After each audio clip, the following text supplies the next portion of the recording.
plight of the chestnut trees, their grandeur, the huge place they leave empty in the life of the mountains, has been dawning on me slowly for a quarter of a century. In 1900, the chestnut was the great provider here. It nourished these woodlands, creepers, flyers, and walkers, all of us, scattering its manna at our feet. It, or they, some 10 billion, interlacing their branches above us. One evening in 1968, during the first snowfall, I went foraging for firewood in the hollow below the cabin I was building. My building was incomplete, for the life here was new to me. I was testing a half-rotten hickory limb with the tip of my axe when I felt, in the twilight, on the slope above me, as if overwatching my work, forms having the quality of life, like spectators in a semicircular amphitheater. I approached the first row and looked more closely. There were dozens of gray stumps above the snow, open to the snow, hollow, receptive, and perfectly still. There they sat like a congregation, cradling in their laps the soft, fresh snowfall. But I found they were not heavy like other hardwoods. It was easy to carry them up my hill. Neither were they too soft, for they burned with intensity. They were dense and dry inside, even though light, and they broke along the grain at a single touch of my axe blade. They opened and came down at a touch, and they kindled so readily and released their heat so quickly and then sustained it for so long that only a few sticks were enough to light a damp oak log. When they were plentiful, I didn't even bother to keep my kindling dry. But I began to put them aside, to save them. For what purpose, I wasn't sure. The inside of these hollow stumps revealed complexities, a loveliness. Each was carved into countless minute cells. Within each there was concealed a city, set off against the unbroken, monotonous flat plains of the snow, the articulations, the intricacies, the uneven depths and richness of these dark hives was breathtaking. They were like the beings I would speak of.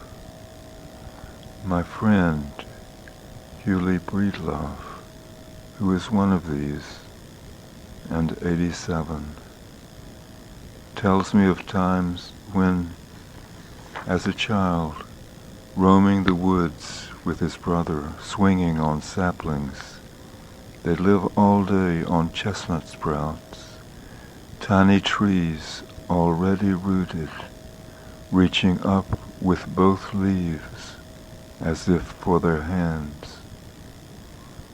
We wouldn't even have to slow down much. We just reach down walking and pluck 'em out of the ground, tasting between the root and the branch the still sweet core, and feeding on it like them. What a picture to bury in the beginning of one's life, of the ties one feels of kinship with the rooted ones. Or a little older, on a fall day, tramping back across Two-Way Mountain from the mines in West Virginia. Or another wild goose chase when the mines shut down into Idaho, Maine, or Nebraska. Wanderlust and hunger have taken him to every state. He rakes the chestnuts around a tree into a pile, heaps the leaves over them and sets them afire. And as the fire cools, he breathes in the smoke which fills the hollow and feasts on the chestnuts, roasted the mountain way, and knows he has come home. We've lost this world, the great trees gone, and to the children too who knew of them. Now they lie here like swimmers drowned after some great catastrophe, some titanic failure in the springs of the world, of beauty and generosity, spendthrift abandon, grace, power. This generosity, this generative power of the great leaved creature, its prolific gifts to the life around it, sheltering under it and in it, was matched by its expressiveness, a fecundity not only of seed, but of shape. For not only did it nourish the forest, all of us indeed, it was also a reservoir of forms, in the sinuous coil and recoil of the long grain as it moves through the trunk, around the knots, through the junctures with branches, in the flow of the branches out from the trunk, in which each curve, each break or blemish, each knot, each turning and returning, marks an event in its history, a change which adapted. But there is something else here. Call it drama, passion even, heart. Consider the grain. One feels not only movement, but a kind of emotion pressing out in these lines. The poet's first apostrophe, O chestnut tree, great rooted blossomer, is followed by another, O body swayed to music, O brightening glance. To a dancer, the poem reminds us of their kinship. Tree, dancer. But for someone who has lived in the absence of these trees, in their fall, in their removal from the great life which they served so abundantly, the relation approaches identity. The chestnut tree is the body swayed to music, and the dance is a struggle to the end. But they have not departed. They're still all around. They have receded, but in spring one finds their leaves spread sparsely over the floor of the woods. They sprout from stumps, reach a certain height, and the blight kills them.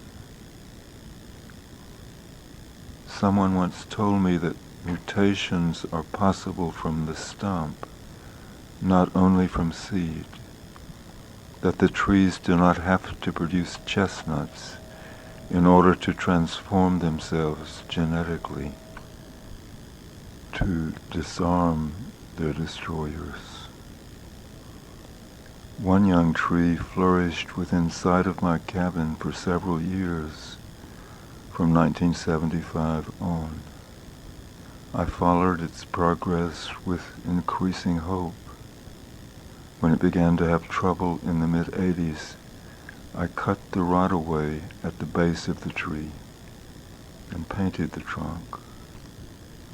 Over time, it grew to a height of some 35 feet. It died 5 years ago.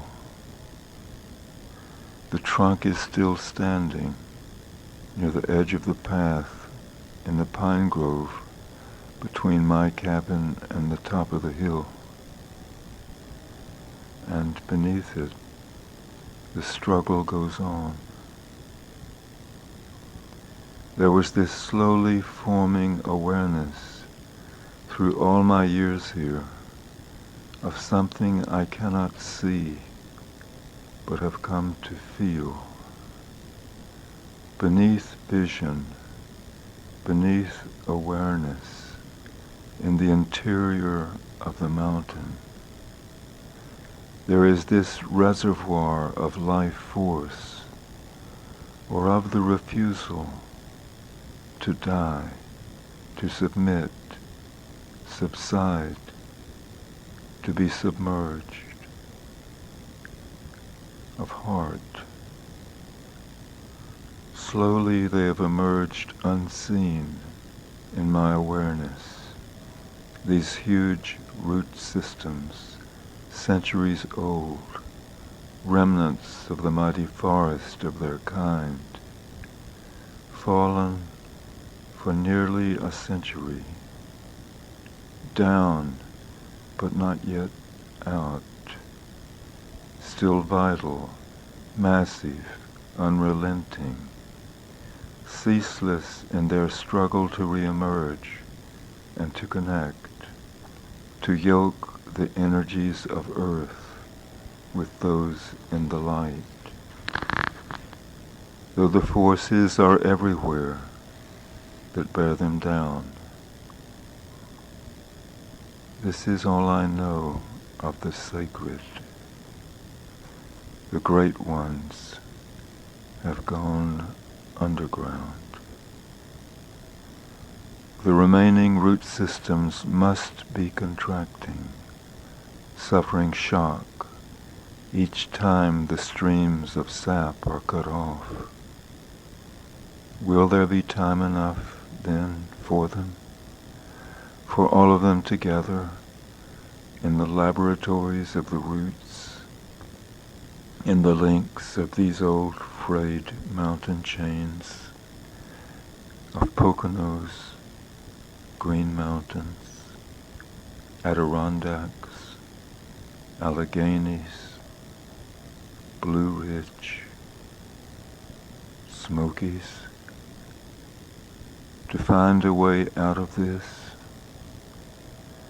For their struggle is not only against the poison, but against time, which will cut off the struggle. So it's a race, if you will, a slow race but steady, against the death of the species.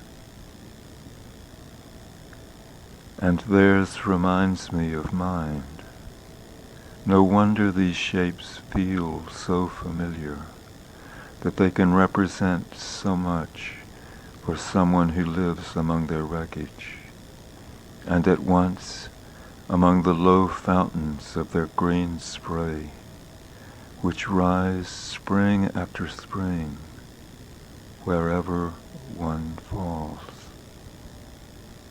for their departure from here, catastrophic as it was also a presage, as well as contributing cause of countless others. It is not just their life which is in question, or even the life of the mountains, and it is not only my life and our life, it is the great life itself. Thus do they remind me.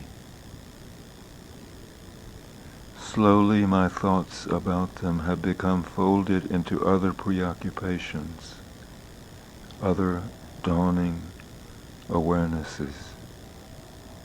Primarily it is of loss and departure, and that the world I know is supported by strangers whom I do not know. That the strangers labor ceaselessly beneath its surface, and that it is in grave danger, and that this danger is moderated by these labors, although from year to year the danger increases. The labor is to descend, to find the source which is hidden of the transformation which would save them, to begin to be that which they were not. Volle die Wandlung, will, transformation. Rilke. The great trees have pervaded my thoughts for so long now. Their presence, their absence is crucial. I know that in the invisible realm, which is the essential one,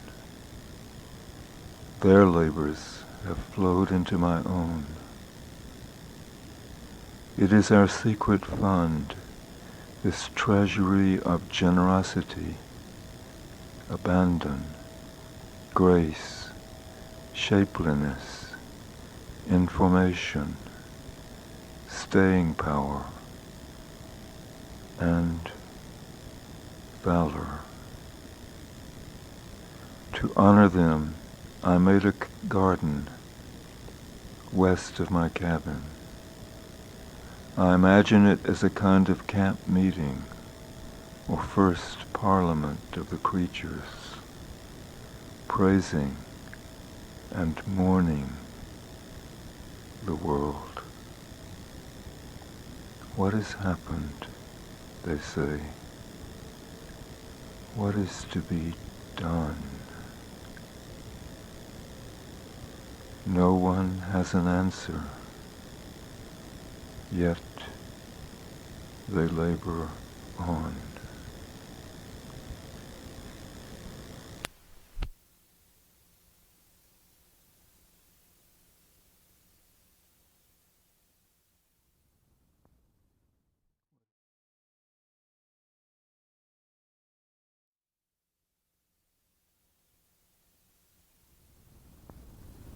What is a writer's vocation?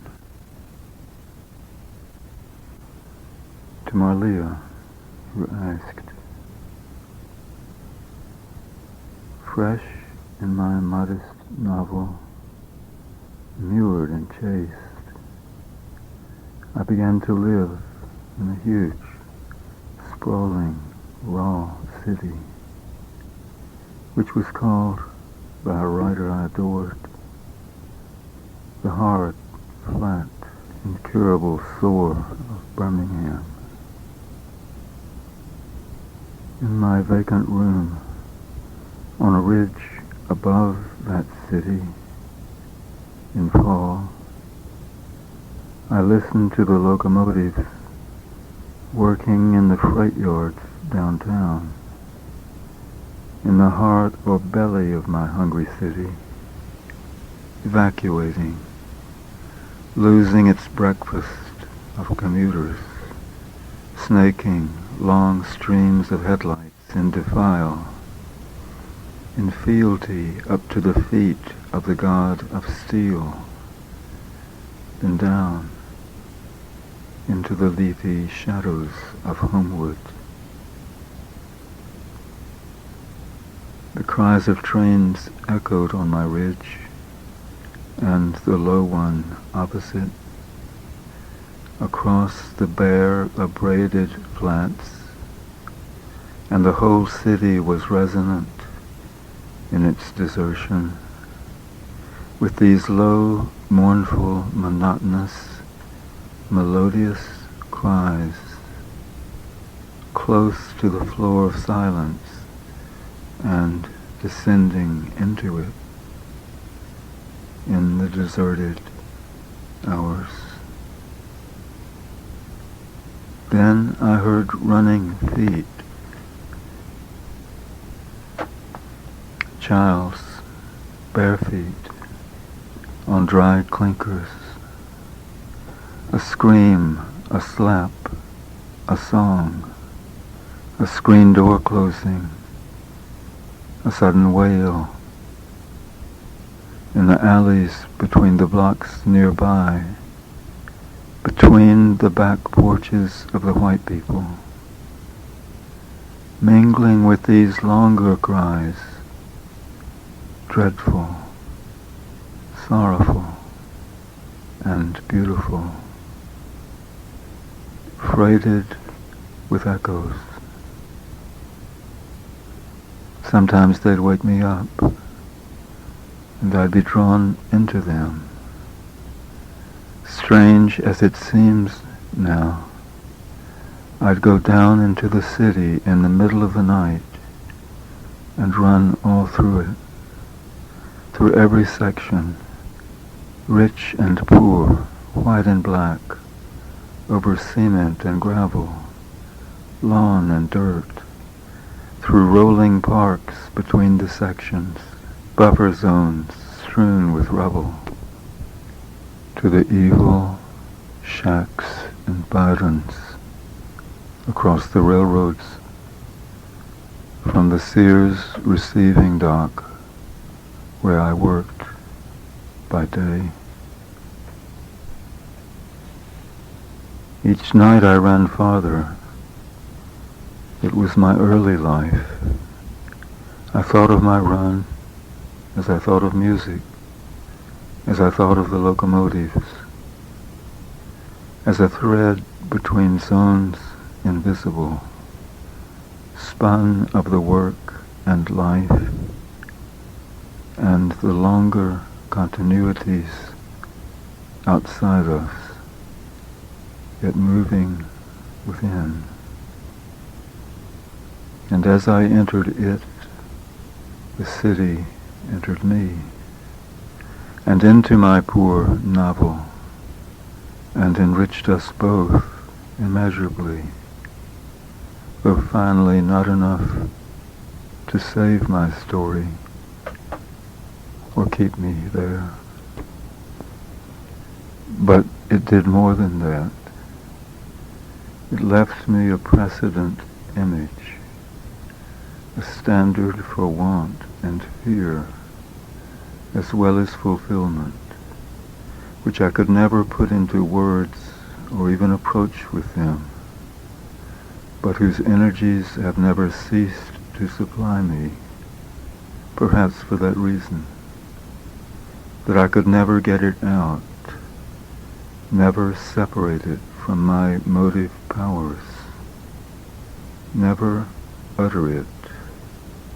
The picture was too wide and deep, and not in my eyes so much as they and I in it.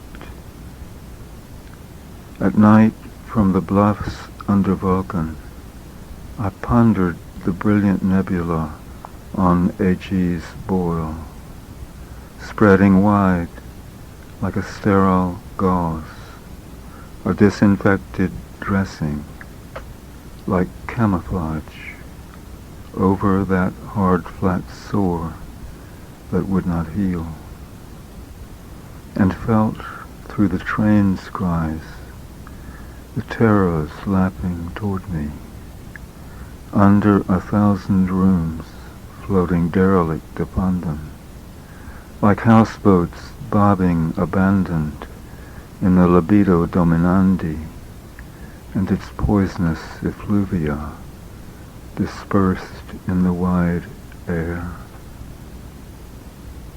The image was of a sound, a call which became a vibration distributed there also, a stillness which, like sound, was everywhere, yet nowhere, and yet which passed through the 1,000 rooms, and the roomers in them, our bodies, minds, dreams, between us and through us in its descent,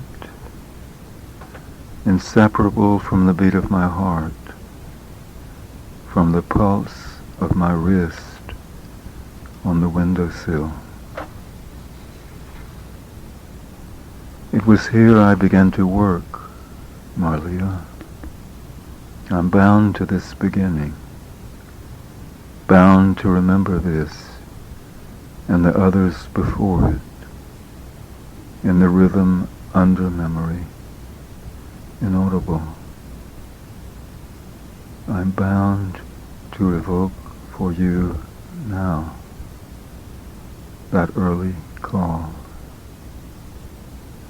I want to speak of a vocation which is an echo of that voice or voices which most move us, to stay with our work and life, the recalling which, if heard, could open not the ear but the life, to be a channel, a means of conduction, a medium for the voice behind it, calling to us through it, or for the voices which partake of that voice and mediate it for us, whispering or clamoring, crying even for our presence in some narrow path,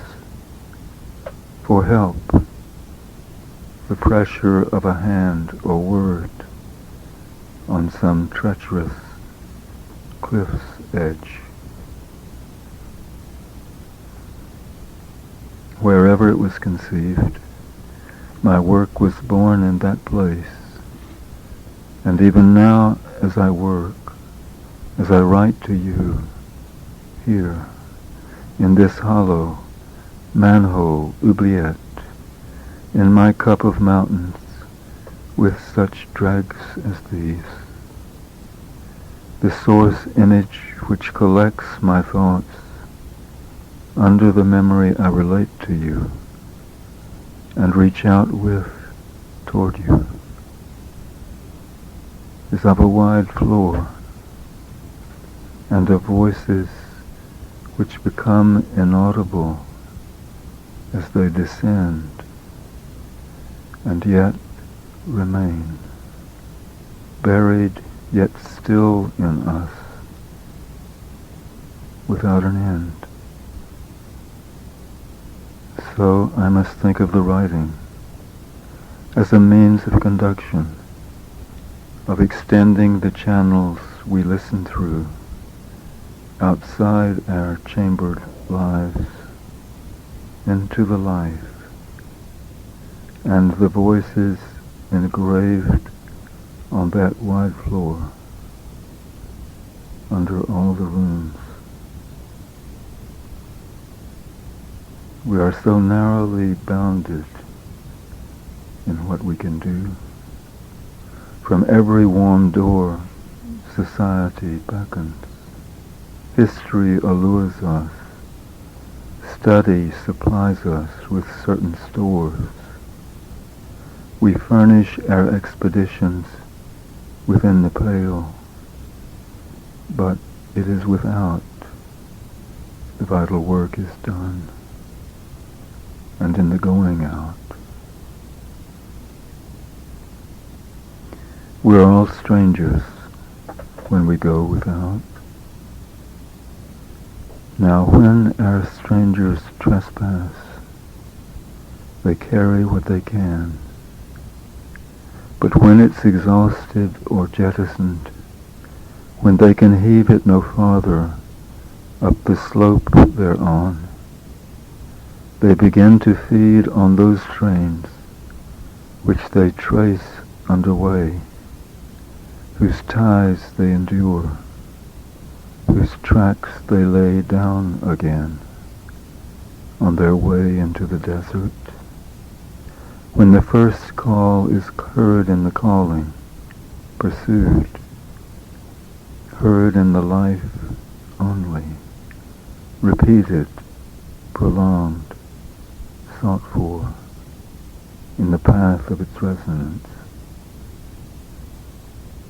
So it is felt more than heard, and not so much felt as lived, as felt for, sought for, deciphered in the braille of roads, in the directions of that path which they must follow without regard, taking no thought for where it leads, or what it gives them back when they get there, because it is the very thought and the gift itself.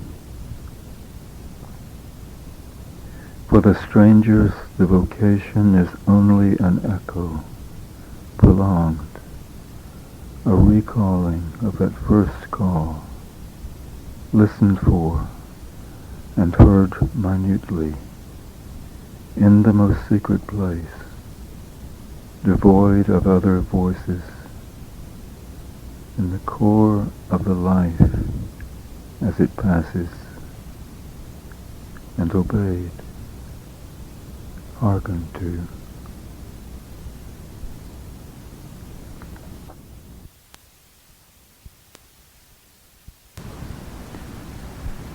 I kept thinking as I wrote this, I could never return there, to the town maybe, but not to that first place of which I spoke, of invocation, the sight beneath sight and surrounding, connecting, situating it with others. That whether I return there or not, I'll never feel that way again. Not only the locomotive as it descended, spreading through all the rooms, the sound of earth trembling, of the earth in peril, but the residence of evening in the night, of fear in dream. Never register it again so deeply in my body and mind, so as to embody it in art,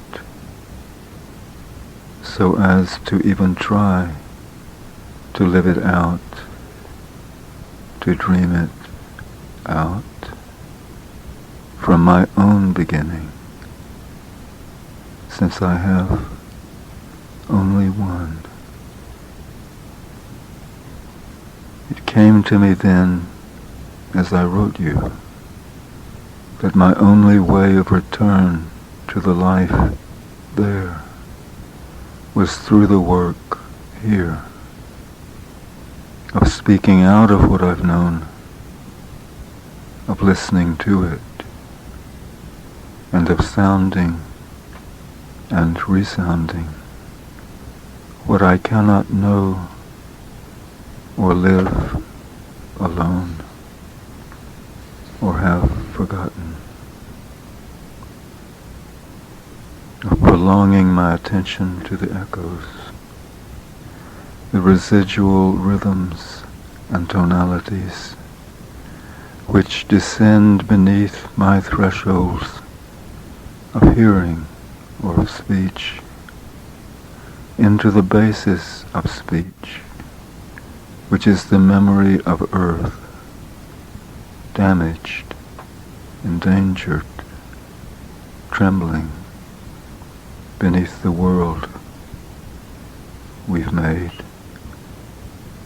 Attention to the basal echoes of the voice or voices which most moved me, whose vibrations reach me here still.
I once wrote a story about three people: a young girl, a private, and an officer, who met one evening in an unfamiliar city and began to walk together. Each night they walked farther. The officer off duty in the evening was dressed in light summer clothes. The girl wore the starched white uniform of a waitress. The private was in uniform also, like hers, pressed severely, with a prominent name tag, Ransom. Close by, to the north of the city, lay a military reservation. As they walked, they'd hear the pounding of artillery, the scream of planes landing, the patter of automatic weapons fire from night vision fields. And they would feel the vibrations in the pavement of explosions farther to the north, which they could not identify. The three people rarely spoke to each other, but after many nights their path led out of the city to a low place where there was a pool where they bathed together. The girl was bound to the soldier Ransom in ways the officer never understood, but he did know that they, the two strangers with whom he had spent in silence so many evenings, and with whom he had removed the clothing in which he was disguised, were from the mountains. They were mountain people. In time there was a funeral in the mountains, overseen by the officer in uniform, in which a soldier was buried. Ransom participated in the ceremony and recognized the officer as such for the first time. Now, I had myself been an officer, and I came to realize years later that this strange couple, or couple of strangers, remembered and foreshadowed my life. Not only were they figures for the parents of my childhood, but they presaged my deepest friendships, which would come later. In more than one sense, I followed them back into the mountains, where I built a cabin and found them again in my friends in Hewley and Georgia, Philo and Beulah.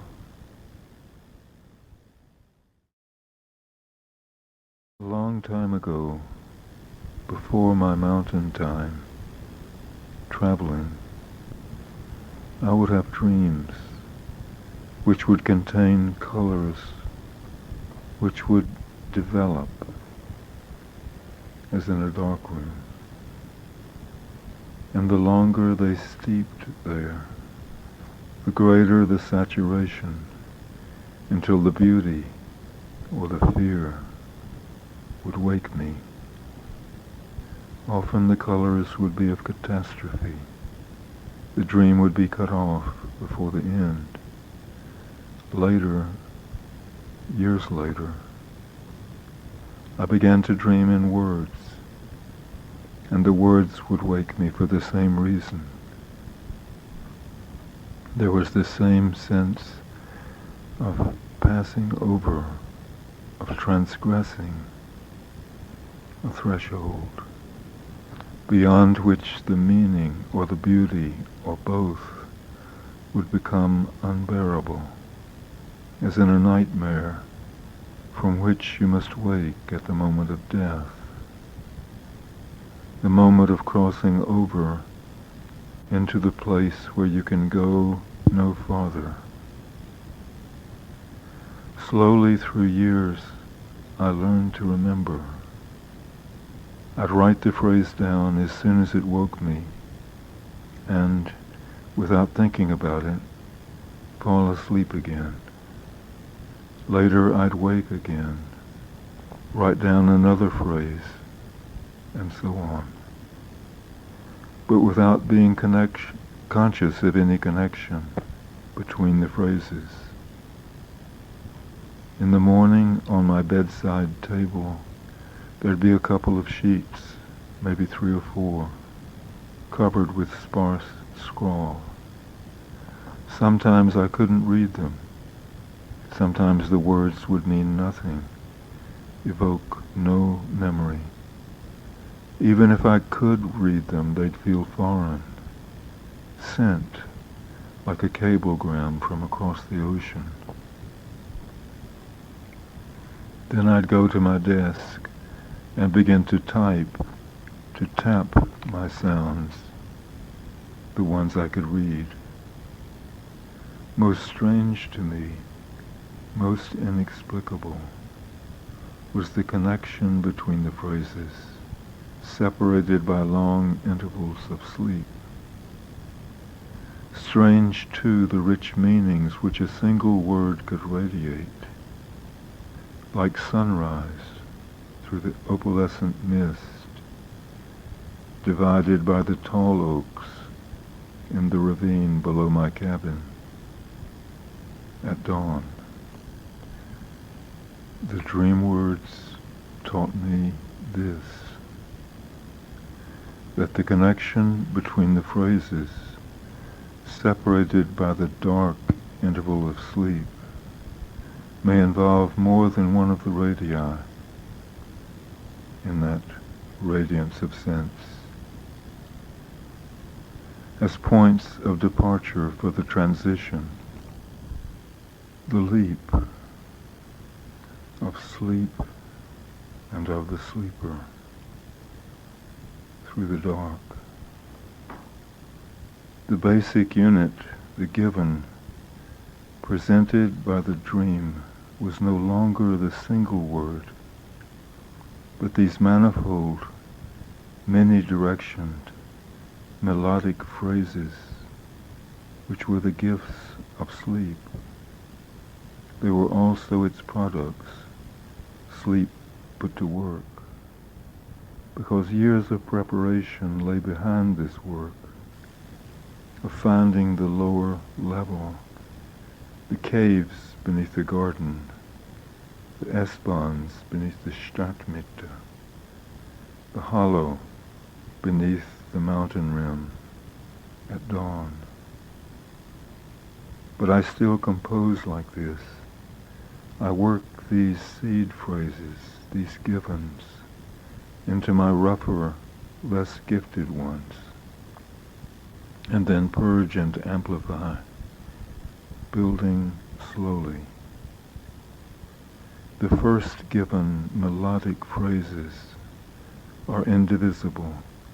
They resist dissolution. They resist our other tendencies to come apart. They're given a certain shape that's recognizable, imbued with memory, like my father's words by the lake in the poem A Memoir, which came to him whole. The bond between the words is this integrity, this resistance, this réseau de résistance, pervasive, subversive, integrated, whole, manifold, intact, whose signature is the melody of the voice in its road, heard only there, in the midst of passing, in and through its transience, through the passages it makes. Credo, then. In this way, beings who search for essences, for the transient integrities, to remember across the life, in words, tones, lives, those trains which express their deepest passions, may contribute to another memory, vastly more whole. If God is recollection, as Whitehead said, then the dream beneath these words is an exercise in memory, in that memory which moves beneath my knowledge, beyond my control, on that wider floor where more has fallen and been memorized, secreted, cached, than I could know. But certain labors in that floor, in which I participated, pooled certain deposits, certain times, translated memory into words, words into phrases, and then came out with them, made them one utterance, embedded in that floor, charged with that characteristic melody which was their signature, not mine only, with that radiance of sense, those mysterious lines of continuity, of memory, of meaning, of word upon word, that train of thought ever lengthening between the fragmentary word clusters, through the dark intervals of sleep, the broken signature and trace, the sign of the unknown one, or ones beneath my hand, on the wide floor under all the rooms, on that level where my strangers descended to bathe in the pool beneath the city.